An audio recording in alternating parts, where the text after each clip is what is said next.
Connolly by Liam McGowan. The man was all shot through that came today into the barrack square.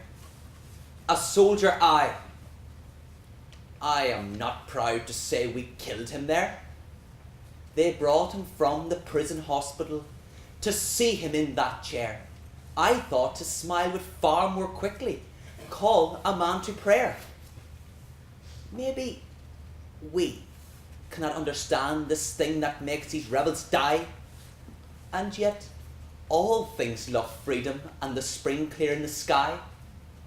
I think I would not do this deed again for all that I hold by. Gaze down my rifle at his breast, but then a soldier I. They say that he was kindly, different too, apart from all the rest, a lover of the poor, and all shot through. His wounds ill-dressed, he came before us, faced us like a man. He knew a deeper pain than blows or bullets. Ere the world began, died he in vain? Ready, present, and he just smiling. God, I felt my rifle shake. His wounds were opened out, and round that chair was one red lake. I swear, his lips said fire. When all was still, before my rifle spat that cursed lead, and I was picked to kill a man like that. In Memory of Eva Gorbuth and Countess Markovich by W.B. Yeats. The light of evening, Lissadell, great windows open to the south. Two girls in silk kimonos, both beautiful, one a gazelle. But a raving autumn shears blossom from the summer's wreath. The older is condemned to death, pardoned, drags out lonely years, conspiring among the ignorant. I know not what the younger dreams, some vague utopia, and she seems, when withered old and skeleton gaunt, an image of such politics. Many a time I think to seek one or the other out, and speak of that old Georgian mansion, mix pictures of the mind, recall that table and that talk of youth, two girls in silk kimonos, both beautiful, one a gazelle. Dear shadows, now you know it all the folly of a fight with a common wrong or right. The innocent and the beautiful have no enemy but time. Arise and bid me strike a match, and strike another till time catch.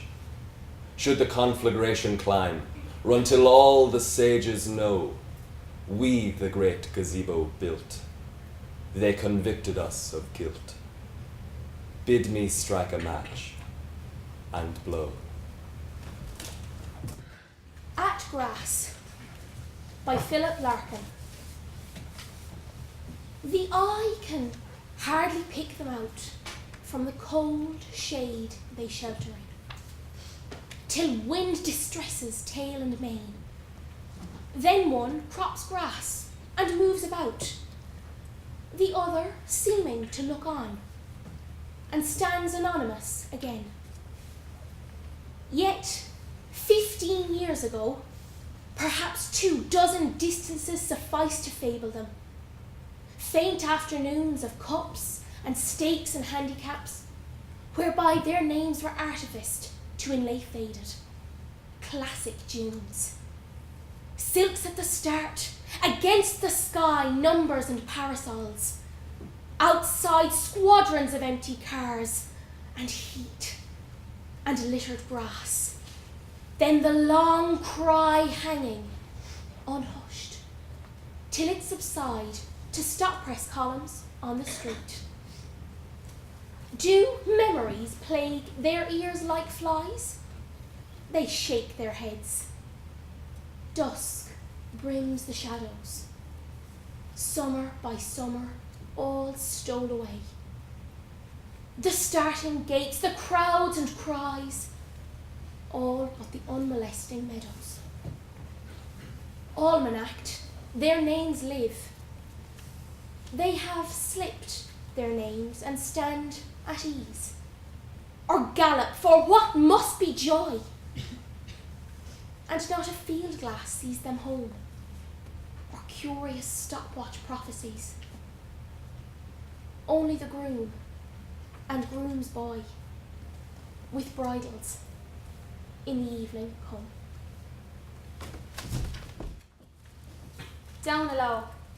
Anonymous. From the Irish translated by Lady Augusta Gregory. It is late last night the dog was speaking of you. The snipe was speaking of you in her deep marsh. It is you are the lonely bird through the woods, and that you may be without a mate until you find me. You promised me, you said a lie to me, that you would be before me where the sheep are flocked. I gave a whistle and 300 cries to you, and I found nothing there but a bleating lamb. You promised me a thing that was hard for you, a ship of gold under a silver mast, 12 towns with a market in all of them, and a fine white court by the side of the sea. You promised me a thing that is not possible, that you would give me gloves of the skin of a fish, that you would give me shoes of the skin of a bird, and a suit of the dearest silk in Ireland. When I go by myself to the well of loneliness, I sit down and I go through my trouble. When I see the world and do not see my boy, he that has an amber shade in his hair. It was on that Sunday that I gave my love to you.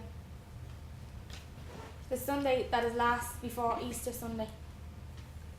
And myself on my knees reading the Passion, and my 2 eyes giving love to you forever. My mother said to me not to be talking with you today, or tomorrow, or on the Sunday. It was a bad time she took for telling me that. It was shutting the door after the house was robbed. My heart is as black as the blackness of a slough, or as the black coal that is on the smith's forge, or as the sole of a shoe left in white halls.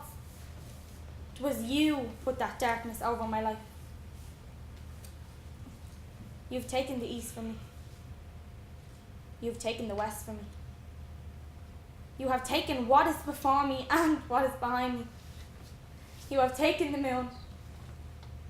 You have taken the sun from me. And my fear is great that you have taken God from me. If only she had told you beforehand. By Mary Dorsey. It's not the thing itself that stinks, you said. Just that she did it without any warning. If she had told you beforehand, if the right ever knows what the left is planning, it would have been different.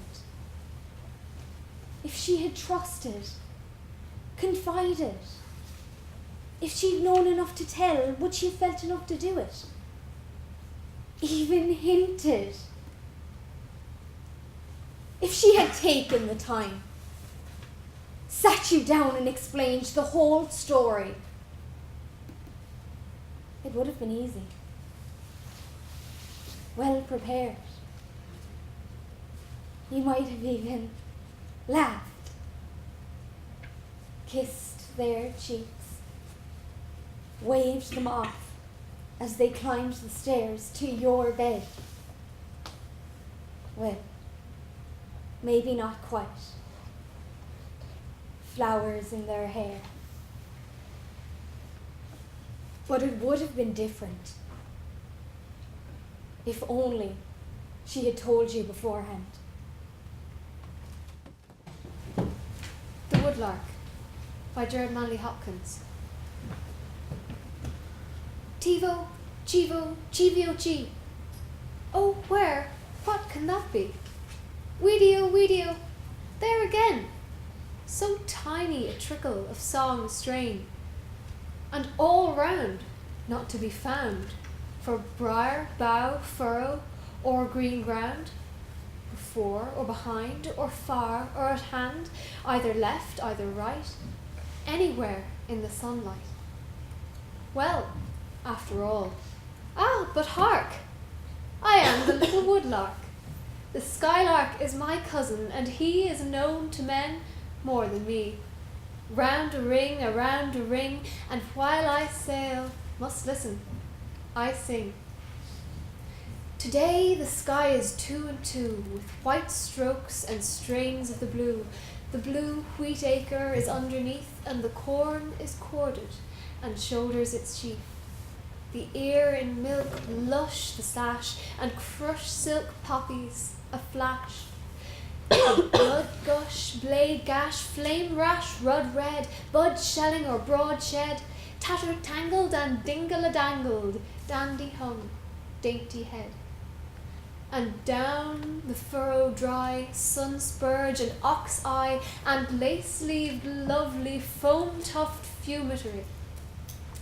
I am so very, oh so very glad that I do think there is not to be had anywhere any more joy to be in Chivio, when the cry within says go on, then I go on, till the longing is less and the good gone.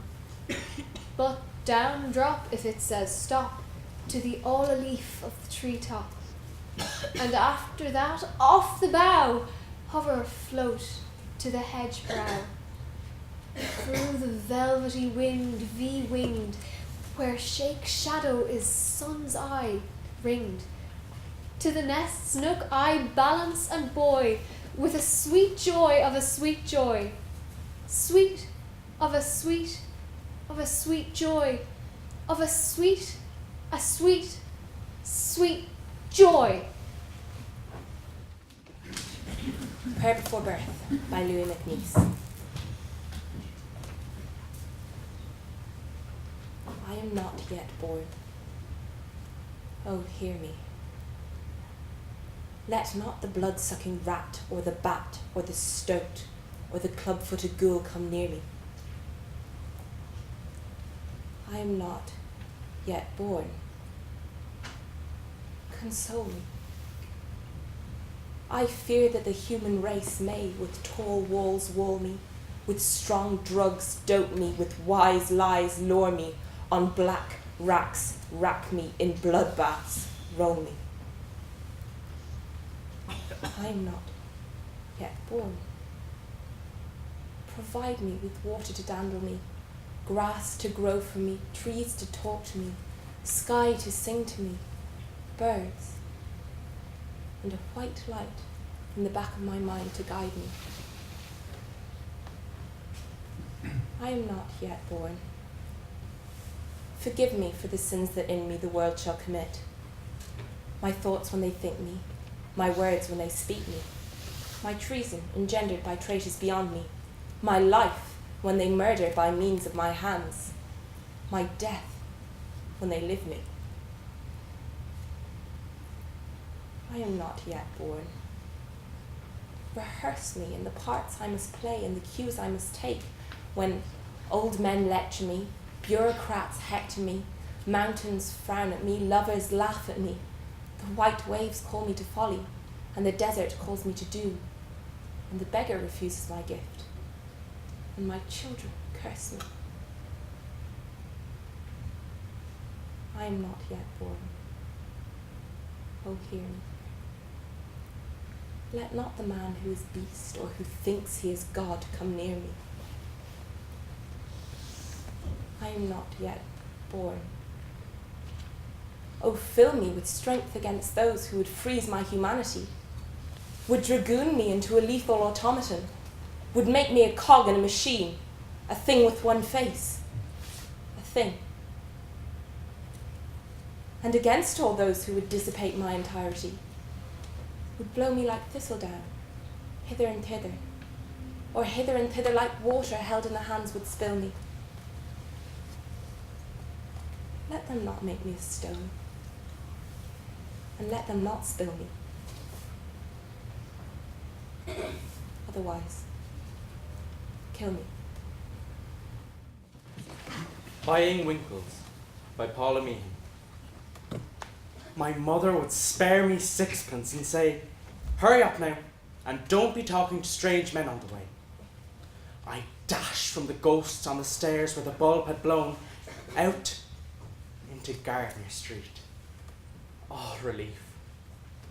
A bonus if the moon was in the strip of sky between the tall houses, or stars out. But even in rain, I was happy. The winkles would be wet and glisten blue like little night skies themselves. I'd hold the tanner tight and jump every crack in the pavement. I'd wave up to women at sills, or those lingering in doorways, and weave a glad path through men heading out for the night. She'd be sitting outside the Rose Bowl bar on an orange crate, a pram loaded with pails of winkles before her. When the bar doors swung open, they'd leak the smell of men together with drink. And I'd see light in golden mirrors. I envied each soul in the hot interior. I'd ask her again to show me the right way to do it. She'd take a pin from her shawl. "Open the eyelid, so. Stick it in till you feel a grip, then slither 'em out. Gently, mind." The sweetest extra winkle that brought the sea to me. "Tell your ma I picked them fresh this morning." I'd bear the newspaper twists, bulging fat with winkles, proudly home, like torches. Jabberwocky by Lewis Carroll. 'Twas brillig, and the slithy toves did gyre and gimble in the wave. All mimsy were the borogoves, and the mome rats outgrabe. Beware the Jabberwock, my son, the jaws that bite, the claws that catch. Beware the jub bird, and shun the frumious bandersnatch. He took his vorpal sword in hand, long time the manxome foe he sought. So rested he by the tum-tum tree, and stood a while in thought. And as in offish thought he stood, the Jabberwock, with eyes of flame, came whiffling through the tulgey wood, and burbled as it came. 1, 2, 1, 2, and through. The vorpal blade went snicker snack. He left it dead, and with its head he went galumphing back. "And hast thou slain the Jabberwock? Oh, come to my arms, my beamish boy! Oh, frabjous day, calloo, calais!" He chortled in his joy. 'Twas brillig, and the slithy toves did gyre and gimble in the wabe. All mimsy were the borogoves, and the mome rats outgrabe. Out by Robert Frost. The buzzsaw snarled and rattled in the yard, and made dust, and dropped stove-length sticks of wood, sweet-scented stuff, when the breeze drew across it. And from there, those that lifted eyes could count 5 mountain ranges, one behind the other, under the sunset, far into Vermont. And the saw snarled and rattled, as it ran light or had to bear a load. And nothing happened. Day was all but done. Call it a day, I wish they might have said, to please the boy by giving him the half hour that a boy counts so much when saved from work. His sister stood beside them in her apron to tell them, supper. At the word, the saw, as if to prove saws knew what supper meant, leaped out at the boy's hand, or seemed to leap. He must have given the hand. However it was, neither refused the meeting, but the hand. The boy's first outcry was a rueful laugh as he swung toward them, holding up the hand, half an appeal, but half as if to keep the light from spilling. Then the boy saw all. Since he was old enough to know, big boy doing a man's work, though a child at heart, he saw all spoiled. Don't let him cut my hand off. The doctor, when he comes, don't let him, sister. So, but the hand was gone already. The doctor put him in the dark of ether. He lay and puffed his lips out with his breath. And then the watcher at his pulse took fright. No one believed. They listened at his heart. Little. Less. Nothing. And that ended it. No more to build on there. And they, since they were not the one dead, turned to their affairs. The Withering of the Boughs by W.B. Yeats. I cried when the moon was murmuring to the birds. Let peewit call and curlew cry where they will. I long for your merry and tender and pitiful words. For the roads are unending, and there is no place to my mind. The honey pale moon lay low on the sleepy hill, and I fell asleep upon lonely Actka of streams. No boughs have withered because of the wintry wind. The boughs have withered because I have told them my dreams. I know of the leafy paths that the witches take, who come with their crowns of pearl and their spindles of wool and their secret smile, out of the depths of the lake. I know where the dim moon drifts,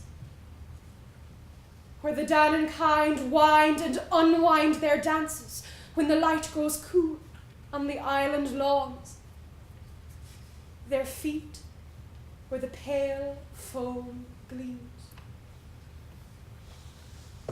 No boughs have withered because of the wintry wind.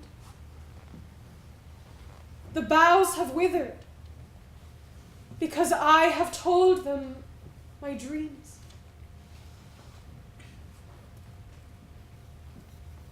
I know of the sleepy country where swans fly round, coupled with golden chains, and sing as they fly. A king and a queen are wandering there, and the sound has made them so happy and hopeless, so deaf and so blind with wisdom. They wander till all the years have gone by. I know and the curlew and peewit of Octka of streams. No boughs have withered because of the wintry wind. The boughs have withered because I have told them my dreams.